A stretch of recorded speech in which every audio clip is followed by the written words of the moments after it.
এই যে বড়া একটা ছোট কর নাকি?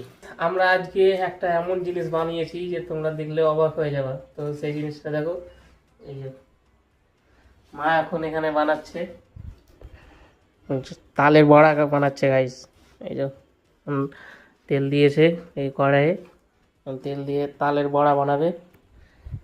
তালের বড়া একদম এই গরমকালে খেতে সেই লাগে একদম। যে যে খেয়ে থাকো, হ্যাঁ, ওই কমেন্টে জানো যে কেমন লাগে খেতে। ঠিক আছে, তা আমার মা তো বানাচ্ছে, এখন আমি খাবো। এই দেখো গাইস, ছেড়ে দিয়েছে বড়া। একটা ছোট কর নাকি? একটা ছোট কর।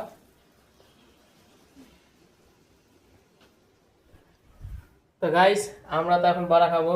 তো তোমরা চ্যানেলটাকে সাবস্ক্রাইব করে দাও, আর ভিডিওটা ভালো লাগলে একটা লাইক করে দাও।